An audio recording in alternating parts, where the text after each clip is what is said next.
Moby Dick. Chapter 126. The Life Buoy. Steering now southeastward by Ahab's leveled steel, and her progress solely determined by Ahab's leveled log and line, the Pequod held on her path towards the equator. Making so long a passage through such unfrequented waters, descrying no ships, and ere long, sideways impelled by unvarying trade winds, over waves monotonously mild, all these seemed the strange calm things preluding some riotous and desperate scene. At last, when the ship drew near to the outskirts, as it were, of the equatorial fishing ground, and in the deep darkness that goes before the dawn, was sailing by a cluster of rocky islets, the watch, then headed by Flask, was startled by a cry so plaintively wild and unearthly, like half-articulated wailings of the ghosts of all Herod's murdered innocents, that one and all, they started from their reveries, and for the space of some moments stood, or sat, or leaned all transfixedly listening, like the carved Roman slave, while that wild cry remained within hearing. The Christian or civilized part of the crew said it was mermaids, and shuddered, but the pagan harpooneers remained unappalled. Yet the grey Manxman, the oldest mariner of all, declared that the wild thrilling sounds that were heard were the voices of newly drowned men in the sea. Below in his hammock, Ahab did not hear of this till grey dawn, when he came to the deck. It was then recounted to him by Flask, not unaccompanied with hinted dark meanings. He hollowly laughed, and thus explained the wonder. Those rocky islands the ship had passed were the resort of great numbers of seals, and some young seals that had lost their dams, or some dams that had lost their cubs, must have risen nigh the ship and kept company with her, crying and sobbing with their human sort of wail. But this only the more affected some of them, because most mariners cherish a very superstitious feeling about seals, arising not only from their peculiar tones when in distress, but also from the human look of their round heads and semi-intelligent faces, seen peeringly uprising from the water alongside. In the sea, under certain circumstances, seals have more than once been mistaken for men. But the bodings of the crew were destined to receive a most plausible confirmation in the fate of one of their number that morning. At sunrise this man went from his hammock to his masthead at the fore, and whether it was that he was not yet half waked from his sleep, for sailors sometimes go aloft in a transition state, whether it was thus with the man, there is now no telling, but, be that as it may, he had not been long at his perch, when a cry was heard, a cry and a rushing, and looking up, they saw a falling phantom in the air, and looking down, a little tossed heap of white bubbles in the blue of the sea. The lifebuoy, a long slender cask, was dropped from the stern, where it always hung obedient to a cunning spring, but no hand rose to seize it, and the sun having long beat upon this casket had shrunken, so that it slowly filled, and that parched wood also filled at its every pore, and the studded iron-bound cask followed the sailor to the bottom, as if to yield him his pillow, though in sooth, but a hard one. And thus the first man of the Pequod that mounted the mast to look out for the white whale, on the white whale's own peculiar ground, that man was swallowed up in the deep. But few, perhaps, thought of that at the time. Indeed, in some sort, they were not grieved at this event, at least as a portent, for they regarded it, not as a foreshadowing of evil in the future, but as the fulfillment of an evil already presaged. They declared that now they knew the reason of those wild shrieks they had heard the night before. But again the old Manxman said nay. The lost lifebuoy was now to be replaced. Starbuck was directed to see to it, but as no cask of sufficient lightness could be found, and as in the feverish eagerness of what seemed the approaching crisis of the voyage, all hands were impatient of any toil but what was directly connected with its final end, whatever that might prove to be, therefore, they were going to leave the ship's stern unprovided with a buoy, when by certain strange signs and innuendos Pequod hinted a hint concerning his coffin. "A life-buoy of a coffin," cried Starbuck, starting. "Rather queer, that, I should say," said Stubb. "It will make a good enough one," said Flask, "the carpenter here can arrange it easily." "Bring it up, there's nothing else for it," said Starbuck, after a melancholy pause. "Rig it, carpenter, do not look at me so, the coffin, I mean. Dost thou hear me? Rig it. And shall I nail down the lid, sir," moving his hand as with a hammer. "Aye. And shall I caulk the seams, sir," moving his hand as with a caulking iron. "Aye. And shall I then pay over the same with pitch, sir," moving his hand as with a pitch-pot. "Away. What possesses thee to this? Make a life-buoy of the coffin, and no more doth Mr. Stubb, Mr. Flask, come forward with me." He goes off in a huff. The whole he can endure, at the parts he balks. Now I don't like this. I make a leg for Captain Ahab, and he wears it like a gentleman, but I make a bandbox for Pequod, and he won't put his head into it. Are all my pains to go for nothing with that coffin? And now I'm ordered to make a life buoy of it. It's like turning an old coat, going to bring the flesh on the other side now. I don't like this cobbling sort of business, I don't like it at all, it's undignified, it's not my place. Let tinkers' brats do tinkerings, we are their betters. I like to take in hand none but clean, virgin, fair and square mathematical jobs, something that regularly begins at the beginning, and is at the middle when midway, and comes to an end at the conclusion, not a cobbler's job, that's at an end in the middle, and at the beginning at the end. It's the old woman's tricks to be giving cobbling jobs. Lord! What an affection all old women have for tinkers. I know an old woman of 65 who ran away with a bald-headed young tinker once. And that's the reason I never would work for lonely widow old women ashore. When I kept my job shop in the vineyard, they might have taken it into their lonely old heads to run off with me. But hi-ho! There are no caps at sea but snow caps. Let me see. Nail down the lid, caulk the seams, pay over the same with pitch, batten them down tight, and hang it with the snap spring over the ship's stern. Were ever such things done before with a coffin? Some superstitious old carpenters, now, would be tied up in the rigging, ere they would do the job. But I'm made of knotty rustic hemlock, I don't budge. Cruppered with a coffin. Sailing about with a graveyard tray. But never mind. We workers in woods make bridal bedsteads and card tables, as well as coffins and hearses. We work by the month, or by the job, or by the profit, not for us to ask the why and wherefore of our work, unless it be too confounded cobbling, and then we stash it if we can. Hem. I'll do the job, now, tenderly.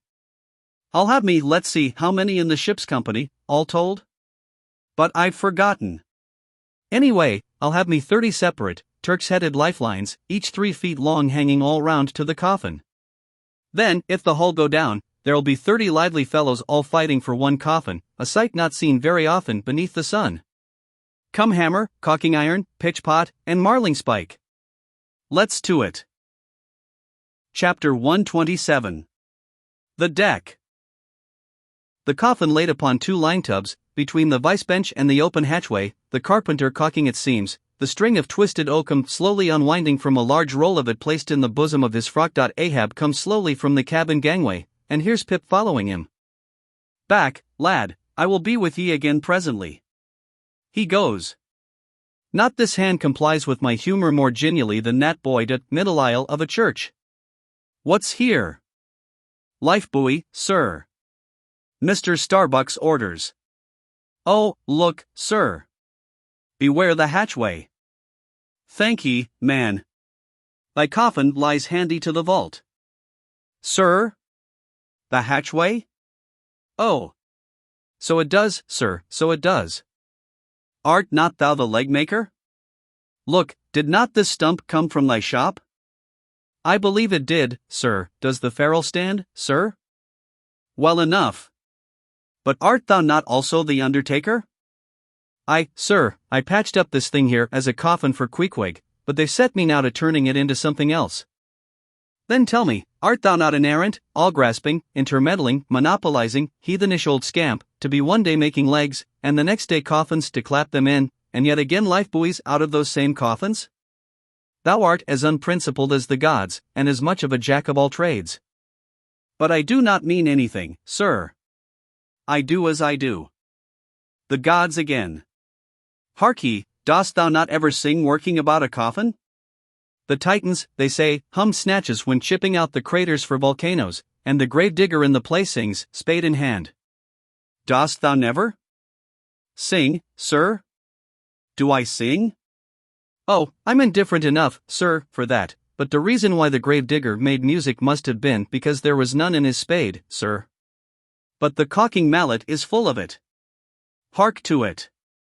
Aye, and that's because the lid there's a sounding board, and what in all things makes the sounding board is this, there's not beneath. And yet, a coffin with a body in it rings pretty much the same, carpenter. Hast thou ever helped carry a bier, and heard the coffin knock against the churchyard gate, going in? Faith, sir, I've. Faith? What's that? Why, faith, sir, it's only a sort of exclamation like, that's all, sir. Go on. I was about to say, sir, that. Art thou a silkworm? Dost thou spin thy own shroud out of thyself? Look at thy bosom. Dispatch. And get these traps out of sight. He goes aft. That was sudden, now, but squalls come sudden in hot latitudes. I've heard that the Isle of Albemarle, one of the Galapagos, is cut by the equator right in the middle. Seems to me some sort of equator cuts yon old man, too, right in his middle. He's always under the line, fiery hot, I tell ye. He's looking this way, come, Oakham, quick. Here we go again. This wooden mallet is the cork, and I'm the professor of musical glasses, tap, tap. Ahab to himself. There's a sight. There's a sound. The gray-headed woodpecker tapping the hollow tree. Blind and dumb might well be envied now. See? That thing rests on two line tubs, full of tow lines. A most malicious wag, that fellow. Rat-tat. So man's seconds tick. Oh! How immaterial are all materials. What things real are there, but imponderable thoughts? Here now's the very dreaded symbol of grim death, by a mere hap, made the expressive sign of the help and hope of most endangered life. A life buoy of a coffin. Does it go further? Can it be that in some spiritual sense the coffin is, after all, but an immortality preserver? I'll think of that. But no. So far gone am I in the dark side of earth, that its other side, the theoretic bright one, seems but uncertain twilight to me. Will ye never have done, carpenter, with that accursed sound? I go below, let me not see that thing here when I return again. Now, then, Pip, we'll talk this over, I do suck most wondrous philosophies from thee. Some unknown conduits from the unknown worlds must empty into thee. Chapter 128. The Pequod meets the Rachel. Next day, a large ship, the Rachel, was descried, bearing directly down upon the Pequod, all her spars thickly clustering with men. At the time the Pequod was making good speed through the water, but as the broad-winged windward stranger shot nigh to her, the boastful sails all fell together as blank bladders that are burst, and all life fled from the smitten hull. Bad news, she brings bad news, muttered the old manxman. But ere her commander, who, with trumpet to mouth, stood up in his boat, ere he could hopefully hail, Ahab's voice was heard. Hast seen the white whale? Aye, yesterday. Have ye seen a whaleboat adrift? Throttling his joy, Ahab negatively answered this unexpected question, and would then have fain boarded the stranger, when the stranger captain himself, having stopped his vessel's way, was seen descending her side. A few keen pulls, and his boat-hook soon clinched the Pequod's main-chains, and he sprang to the deck. Immediately he was recognized by Ahab for a Nantucketer he knew. But no formal salutation was exchanged. Where was he? Not killed, cried Ahab, closely advancing. How was it? It seemed that somewhat late on the afternoon of the day previous, while three of the stranger's boats were engaged with a shoal of whales, which had led them some 4 or 5 miles from the ship, and while they were yet in swift chase to windward, the white hump and head of Moby Dick had suddenly loomed up out of the water, not very far to leeward, whereupon, the fourth-rigged boat, a reserved one, had been instantly lowered in chase.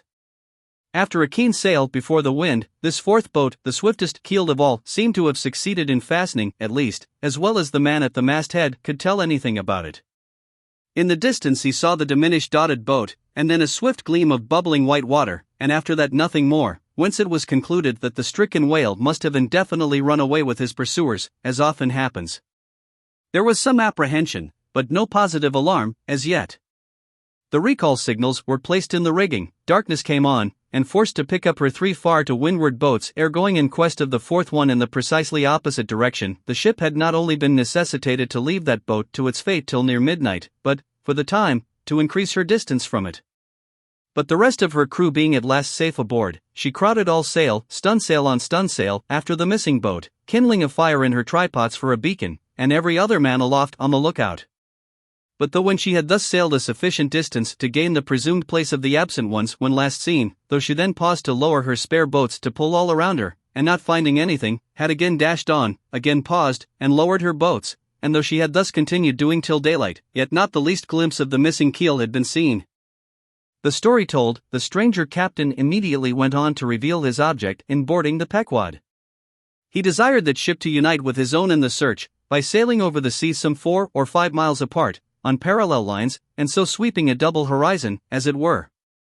"I will wager something now," whispered Stubb to Flask, "that someone in that missing boat wore off that captain's best coat, mayhap, his watch, he's so cursed anxious to get it back." Who ever heard of 2 pious whale ships cruising after one missing whaleboat in the height of the whaling season? "See, Flask, only see how pale he looks, pale in the very buttons of his eyes. Look, it wasn't the coat, it must have been the—" "My boy, my own boy is among them. For God's sake, I beg, I conjure," here exclaimed the stranger captain to Ahab, who thus far had but icily received his petition. "For 48 hours, let me charter your ship. I will gladly pay for it, and roundly pay for it, if there be no other way. For 48 hours only that, you must, oh, you must, and you shall do this thing." "His son," cried Stubb, "oh, it's his son he's lost." "I take back the coat and watch. What says Ahab?" "We must save that boy." "He's drowned with the rest on last night," said the old Manx sailor standing behind them. "I heard, all of ye heard their spirits."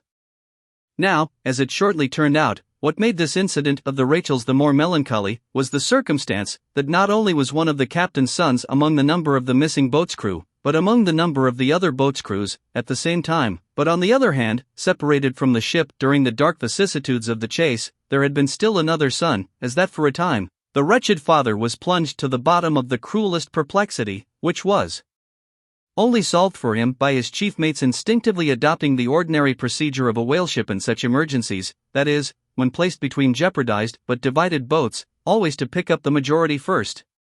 But the captain, for some unknown constitutional reason, had refrained from mentioning all this, and not till forced to it by Ahab's iciness did he allude to his one yet missing boy, a little lad, but 12 years old, whose father, with the earnest but unmisgiving hardihood of a Nantucketer's paternal love, had thus early sought to initiate him in the perils and wonders of a vocation almost immemorially the destiny of all his race.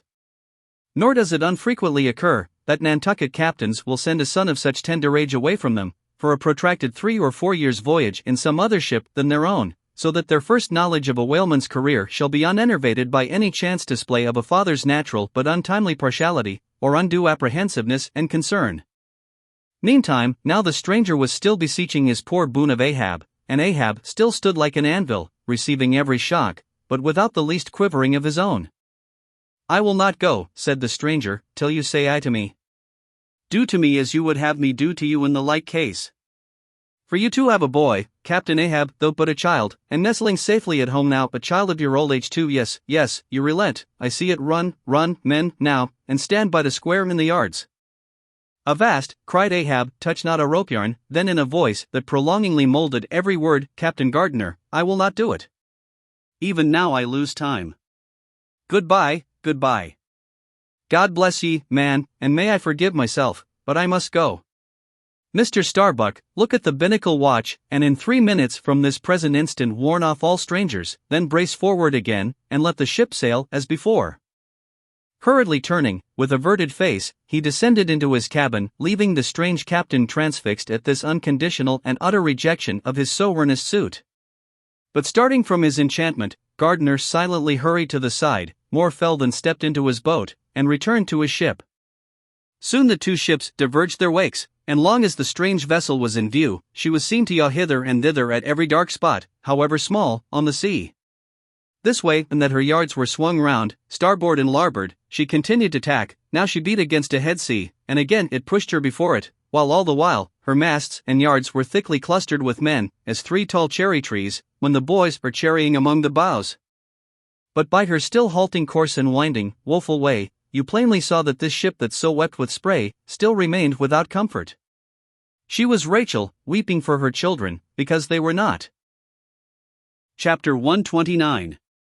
The Cabin. Ahab moving to go on deck, Pip catches him by the hand to follow. Lad, I tell thee thou must not follow Ahab now. The hour is coming when Ahab would not scare thee from him, yet would not have thee by him. There is that in thee, poor lad, which I feel too curing to my malady. Like cures like, and for this hunt, my malady becomes my most desired health. Do thou abide below here, where they shall serve thee, as if thou wert the captain. "Aye, lad, thou shalt sit here in my own screwed chair, another screw to it, thou must be." "No, no, no. Ye have not a whole body, sir, do ye but use poor me for your one lost leg, only tread upon me, sir, I ask no more, so I remain a part of ye." "Oh.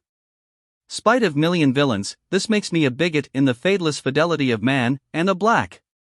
And crazy, but methinks like cures like applies to him too, he grows so sane again. They tell me, sir, that Stubb did once desert poor little Pip, whose drowned bones now show white, for all the blackness of his living skin. But I will never desert ye, sir, as Stubb did him. Sir, I must go with ye. If thou speakest thus to me much more, Ahab's purpose keels up in him.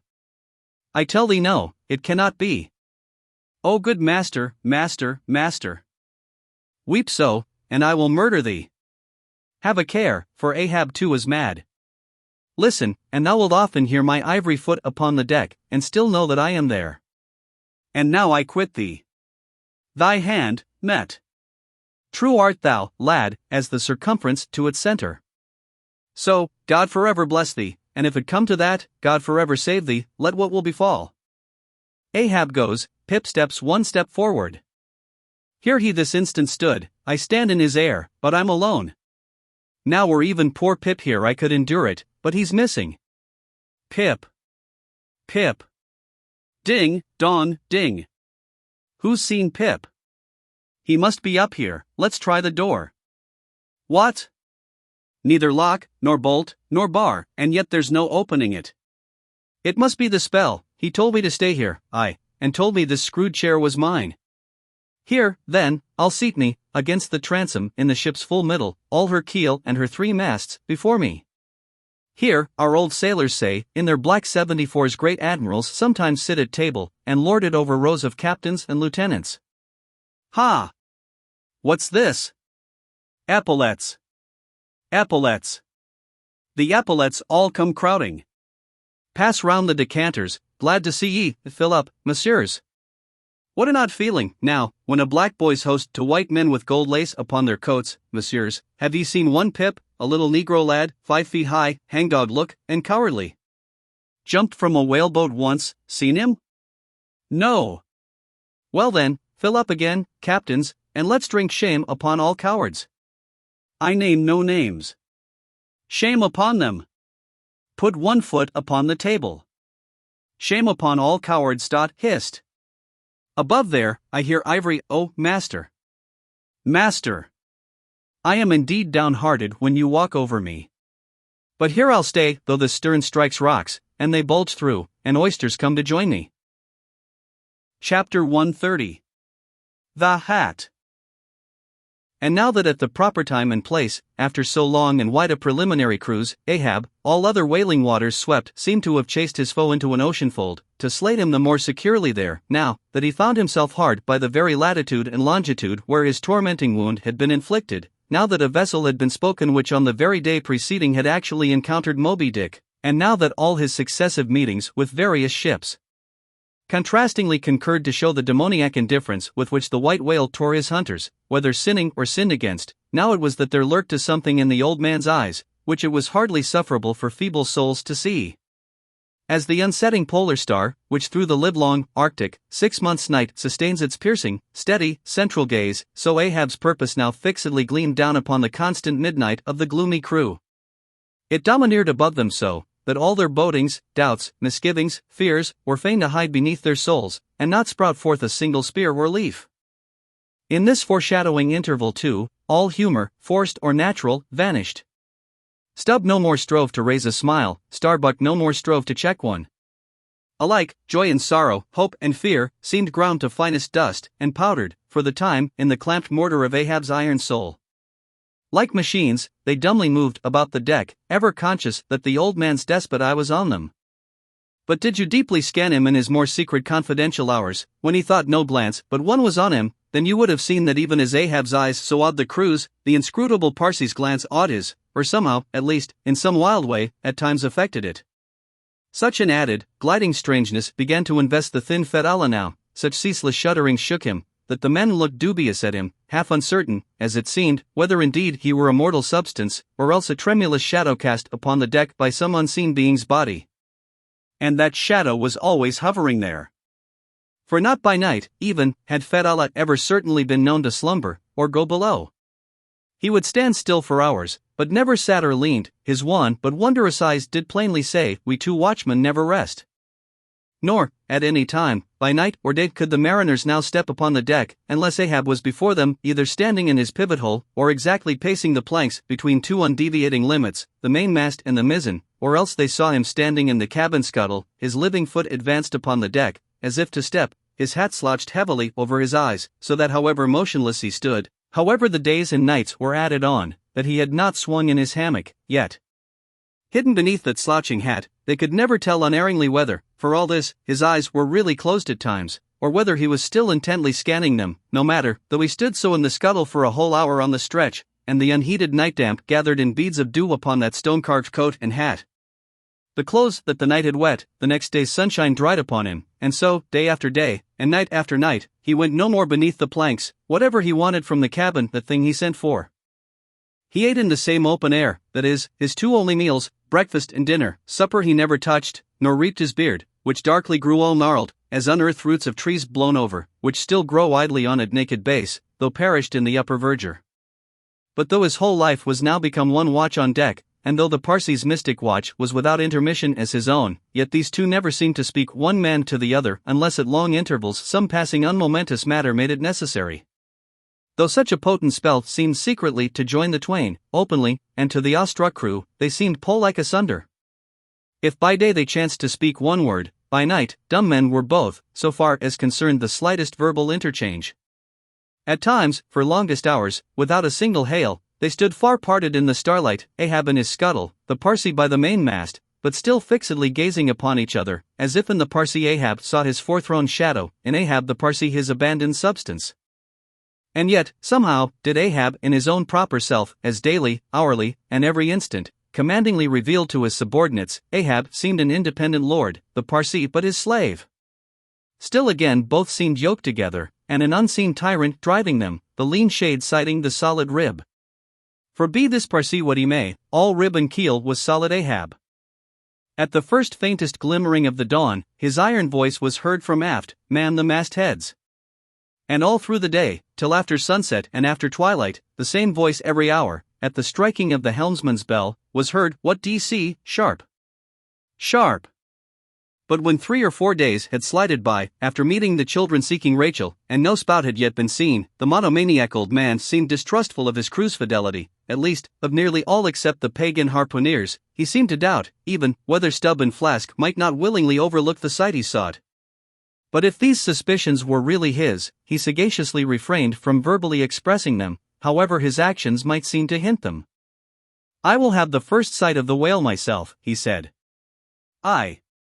Ahab must have the doubloon, and with his own hands he rigged a nest of basket bowlines, and sending a hand aloft, with a single sheaved block, to secure to the mainmast head, he received the 2 ends of the downward reeved rope, and attaching one to his basket prepared a pin for the other end, in order to fasten it at the rail. This done, with that end yet in his hand and standing beside the pin, he looked round upon his crew, sweeping from one to the other, pausing his glance long upon Dagu, Queequeg, Tashtego, but shunning Fedallah, and then settling his firm relying eye upon the chief mate, said, "Take the rope, sir, I give it into thy hands, Starbuck." Then arranging his person in the basket, he gave the word for them to hoist him to his perch, Starbuck being the one who secured the rope at last, and afterwards stood near it. And thus, with one hand clinging round the royal mast, Ahab gazed abroad upon the sea for miles and miles, ahead, astern, this side, and that, within the wide expanded circle commanded at so great a height. When in working with his hands at some lofty, almost isolated place in the rigging, which chances to afford no foothold, the sailor at sea is hoisted up to that spot, and sustained there by the rope. Under these circumstances, its fastened end on deck is always given in strict charge to some one man who has the special watch of it. Because in such a wilderness of running rigging, whose various different relations aloft cannot always be infallibly discerned by what is seen of them at the deck, and when the deck ends of these ropes are being every few minutes cast down from the fastenings, it would be but a natural fatality, if, unprovided with a constant watchman, the hoisted sailor should by some carelessness of the crew be cast adrift and fall all swooping to the sea. So Ahab's proceedings in this matter were not unusual. The only strange thing about them seemed to be, that Starbuck, almost the only man who had ever ventured to oppose him with anything in the slightest degree approaching to decision, one of those two, whose faithfulness on the lookout he had seemed to doubt somewhat. It was strange that this was the very man he should select for his watchman, freely giving his whole life into such an otherwise distrusted person's hands. Now, the first time Ahab was perched aloft, ere he had been there 10 minutes, one of those red-billed savage seahawks which so often fly incommodiously close round the man-mastheads of whalemen in these latitudes, one of these birds came wheeling and screaming round his head in a maze of untrackably swift circlings. Then it darted 1,000 feet straight up into the air, then spiralized downwards, and went eddying again round his head. But with his gaze fixed upon the dim and distant horizon, Ahab seemed not to mark this wild bird, nor, indeed, would anyone else have marked it much, it being no uncommon circumstance, only now almost the least heedful eye seemed to see some sort of cunning meaning in almost every sight. Your hat, sir," suddenly cried the Sicilian seaman, who being posted at the mizzen-mast head, stood directly behind Ahab, though somewhat lower than his level, and with a deep gulf of air dividing them. But already the sable wing was before the old man's eyes, the long hooked bill at his head. With a scream, the black hawk darted away with his prize. An eagle flew thrice round Tarquin's head, removing his cap to replace it, and thereupon Tanaquil, his wife, declared that Tarquin would be king of Rome. But only by the replacing of the cap was that omen accounted good. Ahab's hat was never restored. The wild hawk flew on and on with it, far in advance of the prow, and at last disappeared, while from the point of that disappearance, a minute black spot was dimly discerned, falling from that vast height into the sea.